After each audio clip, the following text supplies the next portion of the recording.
you know, the Yankees aren't the only team that plays here in New York. We also have the New York Football Giants. Yes. Yeah, you know, season's about to start up. About to start up. You know, we got moderate expectations for this year. Moderate, you know, if we can see 10 wins, that'd be great. Oh, absolutely. But 10 wins. We won 10 last season and didn't make the playoffs. Right. So if we do 10 again, we should make the playoffs. We got one problem though, you know, and everybody's heard it all with the media. I don't care if you're watching this, you know, video in Asia. You know that Osi Umenyiora has been a giant pain in the butt. You know they are watching. I know you are.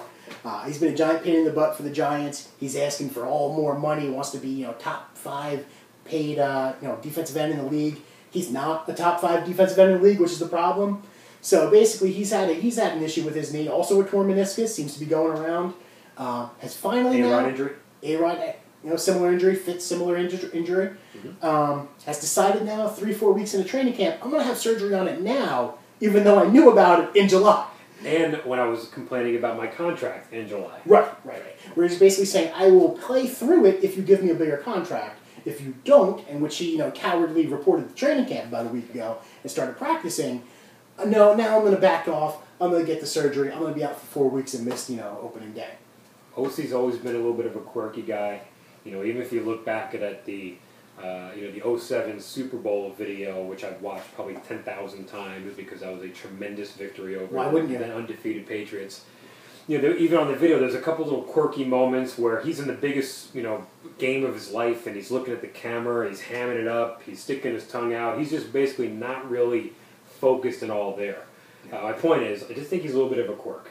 Yeah. A bit of a quirk. And I don't think rules that apply, logic rules that apply to Fitz and Big, apply to Osi Umenyiora. I guess so. My biggest question is, give me a straight yes or no on this.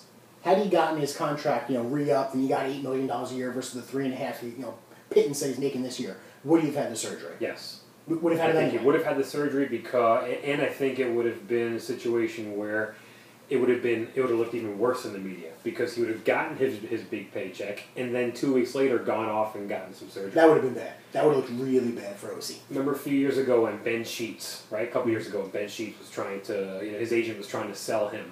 And ultimately all of the teams that worked him out said there's something going on in that shoulder. No one signed him. Like 2 weeks later he got shoulder surgery.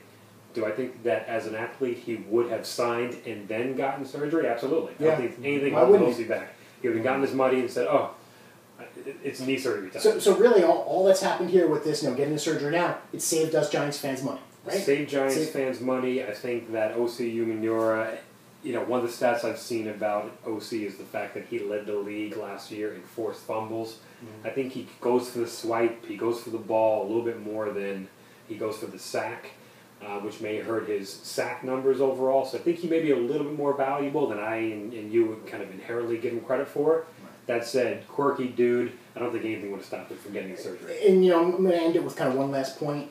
You know, last year we did bring in the awesome Jason Pierre-Paul, who's just been incredible this preseason. He's taken over at defensive end, young guy. He's our straight hand of the future. Physical specimen too. Physical specimen, different body type than straight hand, closer to LT actually than straight hand, but does play defensive end. He's going to get to the quarterback at least a dozen times this season. You heard that one here first here, Fitz and Big. Wow, okay. You know, check back in January. He's going to have a dozen sacks guaranteed, and especially with Osi being out, it's going to help him. You know, Justin Tuck get more time on the field and more shots at the quarterback.